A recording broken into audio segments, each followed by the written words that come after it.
Although it might seem like we're a new team, we have been together for more than a year, with AbleJ arriving in October. We've been practicing a lot, maybe 5-6 maps per day, and we have just one day off per week. When we went to Dallas and coming into the ECS Season 7 finals, we always talked about how there's no pressure on us. We don't have to beat Astralis, we don't have to beat Vitality or Fnatic, but we need to do our best. For the tournaments and the matches, we are always trying to find new things, changing up small parts and always bringing something new. I just see infinite possibilities for CS in the maps. There are so many options that the other teams cannot really counter because you cannot expect everything.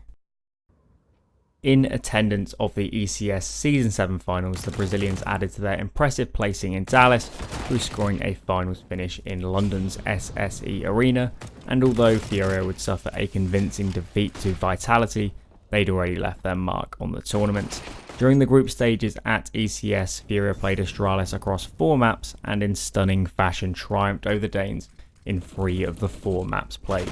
Today we're going to delve into the group decider series between these teams, and with the help of a pair of interviews with arT and guerri, we'll explore the factors that led to this underdog victory and uncover some of the inner workings of the FURIA squad along the way.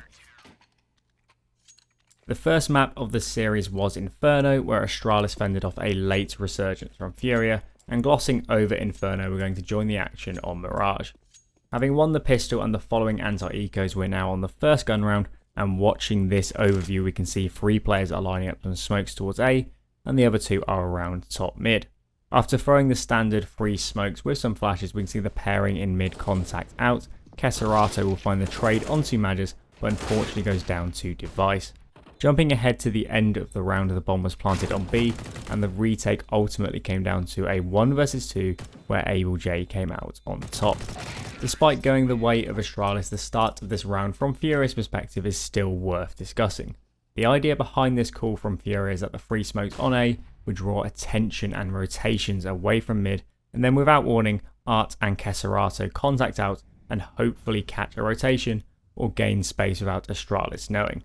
On this round they almost caught Magus, but Device was close connector and cleaned them up. Regardless though, this concept of applying pressure into exploiting rotations is a key aspect of FURIA's play on the terrorist side. The next few rounds saw Astralis get themselves on the board, having moved on to the double AWPs. Watching with Keserato, we can see that alongside arT, FURIA will make use of their good spawns, going out mid on some flashes before the window smoke had bloomed, and trade themselves into a 4 vs 3 scenario. Almost immediately the call comes in to split onto the A site, and they would have done so quite a bit faster had Keserato not ballsed up the top connector smoke and given the CTs a one-way to play around. In the beginning of the round, if we trade onto the CTs, we have the advantage, and we don't waste much time in making the next call. So it seems that being decisive after finding entries is a core trait of the Brazilian squad. Coming into the round, FURIA knew that Astralis were double AWPing and decided to go out fast mid, where an AWP with just a decent spawn in window would have got an easy pick. From this it's apparent that FURIA are not scared to take risks, and this round was pretty much best case scenario. Astralis had 2 players jumping out of window to play some sort of setup to contest mid control, but the very fast timing from FURIA meant that they were caught in the open, and with no AWP to punish the mid swing, the Brazilians capitalised with some great opening kills.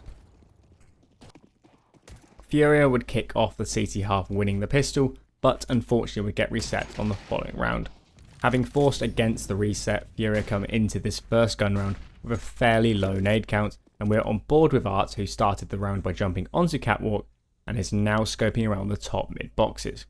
Having felt no presence outside of the top mid smoke, arT is fairly sure that Astralis are not out mid and decides to move quite freely back into connector. As arT nears the A site, Astralis move into their executes, and pausing for a second, let's look at the map for a feel of the overall situation.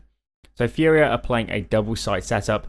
Guerri is default holding the palace swing, and AbleJ is pushed up into this corner, which is not a common spot at the top level because it's very tradable. As the execute comes in, arT smokes out by the bottom of the stairs and moves towards triple. Next up, arT kills Glaive, and now all 3 of the FURIA players on site face ramp and clean up shop. So a couple of seconds ago we discussed that AbleJ's spot is very tradable. However, in this situation, arT coming through the jungle smoke meant he found a kill and crucially took first contact towards ramp, meaning the other players coming out were not checking the corner. The following few rounds saw Astralis going towards the B side, with all of them going the way of FURIA. Once again, arT opens up the round going for the catwalk jump. However, on this occasion he overstays his welcome after getting flashed and goes down to Glade. Shortly after, Vinny gets aggressive around the connector one-way smoke, looking to even up the man disadvantage, but will also go down. If you were to look up the conversion rate for Astralis in 5 versus 3 scenarios, I can assure you that it sits around the 80 to 90% mark, and for this reason, FURIA cannot afford to just sit back and play standard, letting the Danes late execute into them.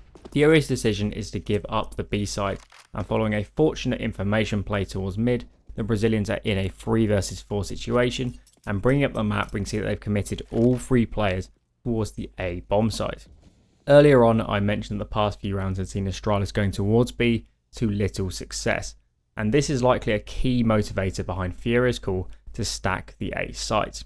We're always trying to think about what the other team is doing and making the right decisions with stacking the right bomb site. Sometimes we're wrong and that is the risk, but if we're right, we will likely win the round. Watching this scenario play out, it is clear that Astralis did not expect the third player to be on site. Guerri hidden firebox will deny the plant, and here Device stood little chance with the clock being so low. Just like the previous round, we're going to see FURIA make some great decisions when in a man down scenario. Unfortunately, whilst going for this mid aggression, arT's first flash does not go deep enough, and Device has a fairly easy time getting the opening kill onto AbleJ. Following this failed attempt, Guerri is going to nade and then smoke off the top of mid. The important aspect to note is that although FURIA lost a player early, they now have the information that Astralis are not in mid. Making use of this knowledge, arT and Guerri decide to move into this close ramp setup, leaving mid and connector totally open. As seems to be a trend in this game, this decision proved to be spot on as Device crouches straight into the AWP of arT, and on the other side of the map, Vinny moves into an aggressive position in apt, which allows Keserato to move onto the A site. The last thing to note as the execute comes in is arT's instant decisions move back to ramp and take the fight with Guerri. Just like earlier, Guerri's spot is tradable, and in taking the fights together, their chances of success become considerably higher.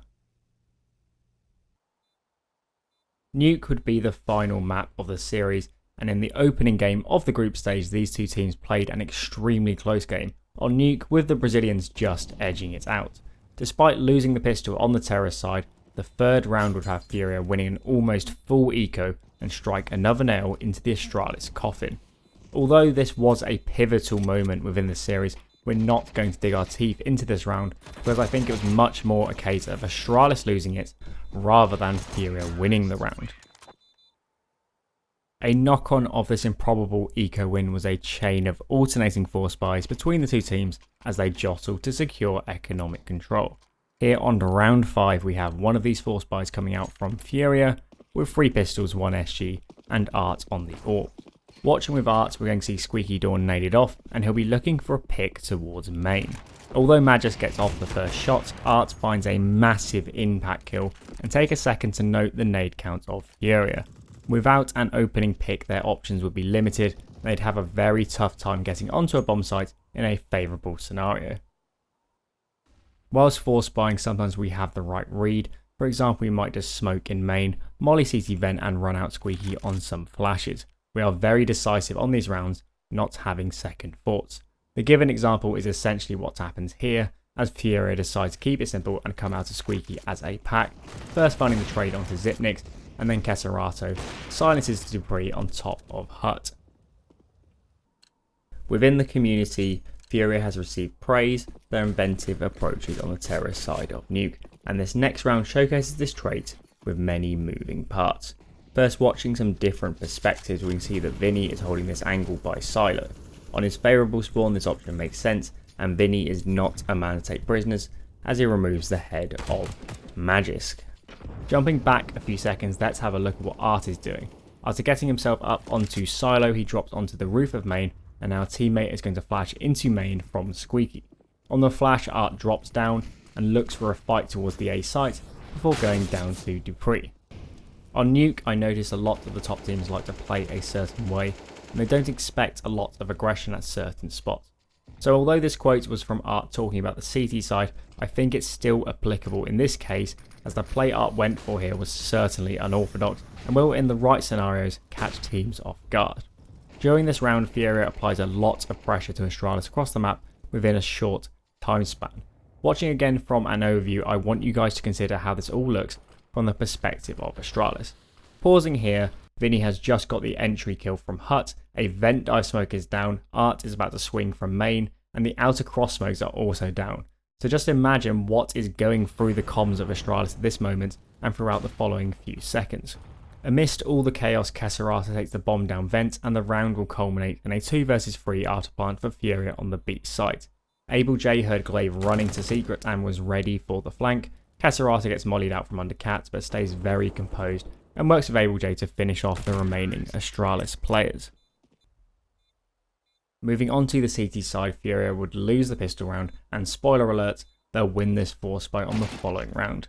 Again, for similar reasons to their eco round win in the first half on Nuke, despite some great individual plays from Furia, when boiling it down, the Danes had the B site in a 4 vs 3 scenario with a sizeable weaponry advantage, and from that point it was Astralis' round to lose. In professional level play, AWPing in secret is very common on Nuke, and in this situation we can see that arT got a bit cheeky with tanking some molly damage whilst looking for a pick. As he falls back, the aspect to focus on is how much restraint arT has with his utility. Many players would have used their molly much earlier, but arT saves his for a good 20 seconds before dropping it.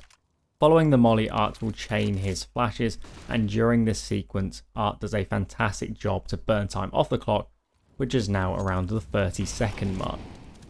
After getting forced back by the stairs molly, arT repositions to an open angle onto double doors. Device will be arT's first victim, and playing under Cat, he makes himself very hard to trade out before finding another kill for good measure. Again, arT has done a fantastic job at burning down the clock and being a sizeable thorn in the side of Astralis.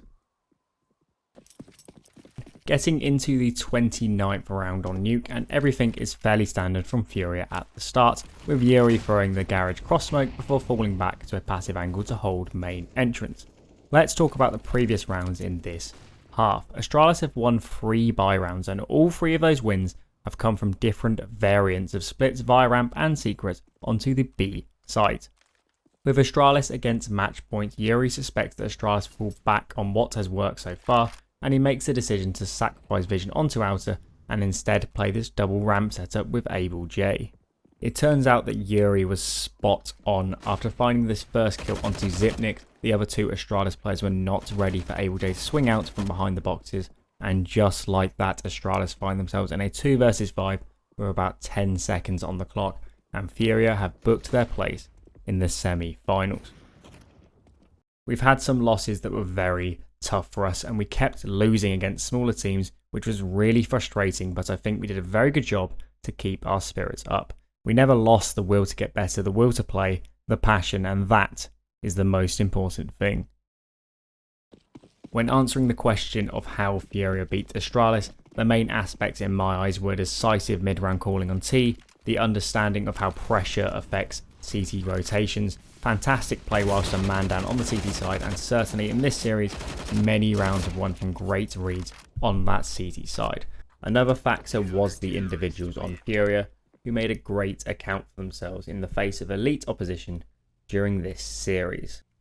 One quality of the Brazilian side that did not crop up terribly often during this match is Furia's aggression on the CT side, and using some other games they've played recently, that could easily become a video in its own right. There are also plenty of quotes on that topic, so if you'd like me to do something similar to this video on Furia's CT aggression, leave a comment below or perhaps tweet at me or something like this. Thanks again to arT and guerri for the interviews on the massive off chance that they are watching the video, and I'll have those linked below if you would like to check them out.